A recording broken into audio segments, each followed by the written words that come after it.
ఇంత ఎమోషనల్గా, ఇంత సెన్సిటివ్గా ఇంత మాట్లాడుతున్నారు కదా. కొంతమంది అభిప్రాయం, మళ్ళీ నా మీద ఎక్కకండి, కొంతమంది అభిప్రాయం ప్రకారము బండ్ల గణేష్ అమ్మాయిల్ని పడుకోబెట్టి పైకి వచ్చాడు అన్న దాని మీద, అన్న స్టేట్మెంట్ మీద మీ అభిప్రాయం ఏంటి? మీ ద్వారా అందరికీ చెప్తున్నా, బండ్లా గణేష్ బ్రోకర్ కాదు. బండ్లా గణేష్ అన్నిట్లో మేకర్. ఓకే. ఇంకోటి చెప్తున్నా, పైకి వచ్చాడు అంటే ఒక రామోజీరావుకి ఫాదర్, రామోజీరావు గారి ఫాదర్ పేరు మీకు తెలుసా? తెలియదండి. తెలియదు కదా. రామారెడ్డి గారి నాన్నగారి పేరేంది? తెలియదండి కదా. మా చౌదరి గారు, మా ఇంటి నరేన్ చౌదరి గారి ఫాదర్ పేరేంది? తెలియదు.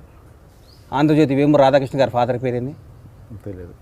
అంటే వాళ్ళందరూ కూడా మామూలుగా హైదరాబాద్ వచ్చి ఉన్న స్థాయికి వెళ్ళారు. అందరూ తప్పులు చేసి పైకి వచ్చినట్టేనా? ఊరికి అడుగుతున్నా. ఎలా ఉందో కాదు,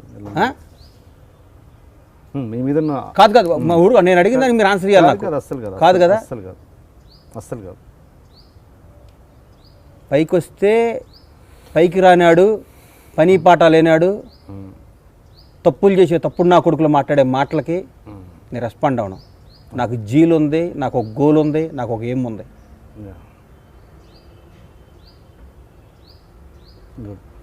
ఆ గోల్తో నేను ముందుకెళ్తా. అందరూ వీడు మామూలుగా ఉండే గణేష్ ఏంది ఇట్లా అయ్యాడు అని 100 మంది ఏదో విధంగా మాట్లాడాలి కదా. ఇప్పుడు నాకు పెద్ద డబ్బు మీద ఇంట్రెస్ట్ లేదయ్యా, అందుకని మా ఊరు అరుగుల మీద కూర్చొని మాట్లాడుతుంటారు. మీకు అర్థం కాలేదా? మాకు పెద్ద ఆశలు లేవండి అని గోషా కట్టుకొని కూర్చొని మాట్లాడుతుంటారు మా దగ్గర. నువ్వు డబ్బు సంపాదించు, 1 కోటి రూపాయలు దానం చేసి నాకు ఆశ లేదంటే న్యాయం అది. నువ్వు దేనికి పనికిరావు, ఉదయం లేచి టిఫిన్ చేసి పేపర్ చదివి టీవీ చూసుకొని మళ్ళీ ఆడ కబుర్లు చెప్పుకుంటూ జనాన్ని విమర్శిస్తుంటావు. నీకు ఒక 100 కోట్లు సంపాదించి దానం చేసి నాకు డబ్బు మీద ఇంట్రెస్ట్ లేదు కాబట్టి ఊరు వచ్చి వ్యవసాయం చేసుకుంటున్నాను, సుట్ట కాల్చుకుంటా, సిగరెట్ కాల్చుకుంటా, బీడీ కాల్చుకుంటా మాట్లాడితే ఒక రైట్ ఉంది. పనికిరాని ఎదవలో, దేనికి పనికిరాని చెత్తనా కొడుకులు మాట్లాడే మాటలకి ఒక పైకి వచ్చినండి, సాధించినండి, నాకు ఆన్సర్ చెప్పాల్సింది, నాకు తప్పు చేయాల్సిన అవసరం లేదు. అది వండర్ఫుల్ ఫ్యామిలీ సార్ నాది. అమ్మ, నాన్న, నా భార్య, నా పిల్లలు, నా భార్య, నా పిల్లలు, నా పిల్లలు, నా అన్న, వండర్ఫుల్ ఫ్యామిలీ. నాకు ఒక వ్యవస్థ, ఒక వ్యాపారం, ఒక వ్యాపకం, ఒక కసి, ఒక కృషి ఉంది. నాకు ఒక అద్భుతమైన స్నేహితులు ఉన్నారు. నాకు నేను బాయిలో పట్టం కాదు, బోర్లో పడ్డా లేపే స్నేహితులు ఉన్నారు నాకు. చెప్పాక మీకు, నాకు ఒక రంజిత్ రెడ్డి, ఒక జయంత్ అని, నాకు అమెరికా నుంచి ఫ్రెండ్స్ ఉన్నారు. నాకు గాడ్ గిఫ్ట్ నా స్నేహితులు, దేవుడు ఇచ్చిన నా అదృష్టాలు. నా ఫ్రెండ్స్ అందరూ నా పాలిటీ దేవుళ్ళు. నాకు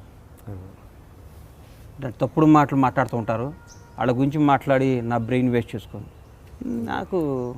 నాకు తెలుసు సార్, ఎక్కడ నొక్కాలో, ఎక్కడ మొక్కాలో, ఎక్కడ తొక్కాలో, ఎట్లా పైకి రావాలో నాకు తెలుసు సార్. నాకు అది బండ్ల గణేష్. మళ్ళీ లేస్తున్నారు 100%. రాబోయే 50 ఏళ్ళు ఈ పరమేశ్వర ఆర్ట్ ప్రొడక్షన్స్ బ్రహ్మాండంగా దిగ్విజయం కలుగుతుంది.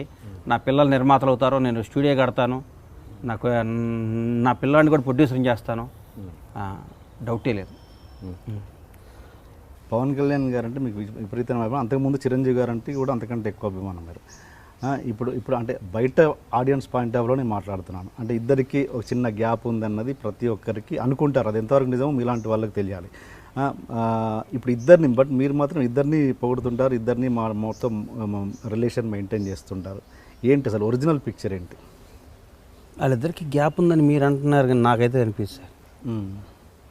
ఓకే, ఇప్పుడు మీలాంటి ఇండస్ట్రీ వాళ్ళకి అది క్లియర్ పిక్చర్ తెలియచ్చు, బయట ప్రేక్షకులు మాత్రం వాస్తవంగా అదే కనబడుతుంటుంది. ఇద్దరికి ఏదో గ్యాప్ ఉంది. ఏం లేదు, గ్యాప్ లేవు, బొబ్బులు లేవు సార్. అంతేనా? ఊరికి పని పాట లేని టైం పాస్ వాళ్ళు ఉంటారు కదా సార్, టైం పాస్ పల్లీలు కొనుక్కొని తినుకుంటా కూర్చునే వాళ్ళు మాట్లాడే మాటలు అవన్నీ. మన ఆడియో ఖైదీ నెంబర్ 150లో ఆయన పవన్ కళ్యాణ్ పోతే గ్యాప్ ఉన్నట్ట రాలేదు. నేను అనేది రాలేదని, అట్లా అంతకుముందు చాలా ఫంక్షన్ రాలేదు ఆయన.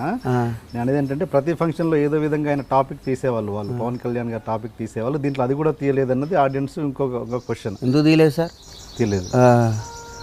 తీయలేదన్నది ఒక క్వశ్చన్. అంటే మీరు చెప్పండి అనేది, నాకు నా ఒపీనియన్గా చెప్పట్లేదు, ప్రేక్షకుల పాయింట్ ఆఫ్ వ్యూలో అడుగు. నాకు తెలిసేది ఏం లేదు సార్. ఓకే సరే, ఇంకో టాపిక్, సచిన్ జోషి. మీరు ఆయనతో ఆషికీ 2 రీమేక్ చేశారు. ఆయనతో వచ్చిన విభేదాలు ఏంటి? నా జీవితంలో నాకు తెలిసి నేనేమన్నా అంటే తప్పు చేయటం జరిగితే నాకు తెలిసి నేను చేసిన తప్పు అదొక్కటే సార్. ఏంట తప్పు అసలు? నాకు సచిన్ అనేవాడికి నాకు పెద్ద పరిచయం లేదు. హమీద్ భాయ్ నా ఫ్రెండ్ ఉన్నాడని చెప్పా కదా ఇందాక. అవును. ఆయన పిలిచి సచిన్తో సినిమా చేయన్నాడు. సినిమా చేస్తాను అని చెప్పా. నాకు ఆయన హమీద్ భాయ్ అంటే మాకు మంచి ఫ్రెండు, మనకు అన్ని విధాల సపోర్టర్. ఆయన క్లోజ్గా ఉండేవాడు. అడిగితే కాదని లేప చేస్తానని చెప్పా. నా బ్యానర్ ఇవ్వాలని ఉండేది కాదు. పరమేశ్వర ఆర్ట్ ప్రొడక్షన్స్ ఆయన మిమ్మల్ని అడిగాడా? మీరు నేను ఎందుకు అడుగుతా సార్? సచిన్ చేసిన మీరు అడగలేదు. బండ్లా గణేష్ అనేవాడి సంగతి మీకు ఏం తెలుసు? బండ్లా గణేష్ అనేవాడు చాలా డబ్బు వాళ్ళంత లేకపోయినా కానీ నా క్యారెక్టర్ కానీ నాకున్న ఫాలోయింగ్ కానీ నేను చాలా గొప్పవాడిని అందరు అని ఫీల్ అవుతా. లేకపోతే బతకలేను కాబట్టి.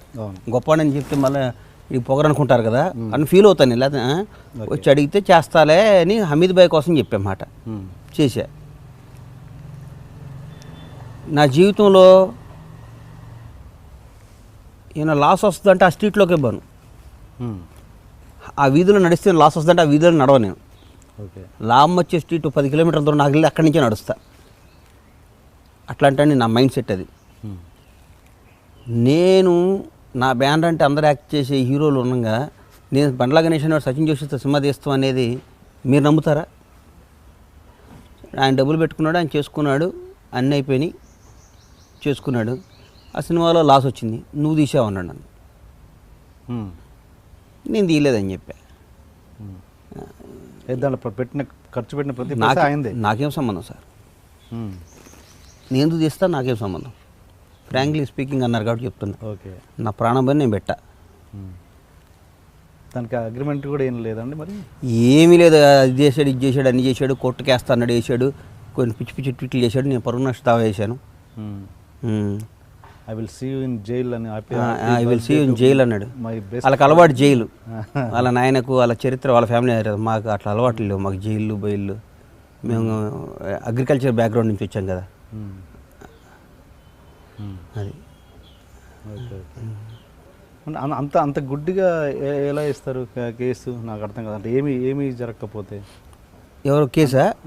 అదే కేసు ఇదే. ఆ డబ్బులు సినిమా తీసాడు, నాకు డబ్బులు ఇవ్వాలి. ఆయన పెట్టుకున్న ఆయన సినిమా తీసుకున్న డబ్బులు నా డబ్బులు నేను ఇవ్వాలంటాడు. సినిమాలో లాభం వస్తుంది సార్ సచిన్ చేస్తే సినిమా తీస్తే? అంత పిచ్చాడు బండ్లా గణేష్ అనేవాడు. బ్యానర్ వేసేటప్పుడు లేదా తెలియదా మీకు అది? హమీద్ భాయ్ ఆయన కోసం చేశా. అరే మనకి నిలబడ్డాడు, ఆయనకి మనం నిలబడాలని వేసాం. Please do subscribe to iDream and hit the bell icon. Please subscribe to iDream. iDream ni subscribe cheyandi. Hi, this is Nidhi Agarwal. For more videos, please subscribe to iDream. And please subscribe. Please subscribe to iDream channel and subscribe. Press the bell icon for more updates. Subscribe to iDream. Subscribe to iDream. For more such videos, please subscribe to iDream. For more videos, please subscribe to iDream. And you're watching iDream Media. Please like, share and subscribe to the channel. And don't forget to subscribe to iDream. Please subscribe iDream Media. Do subscribe to iDream. Subscribe to iDream Media. Do subscribe to iDream Media. Don't forget to subscribe. Click on the button below. Don't forget to subscribe to iDream.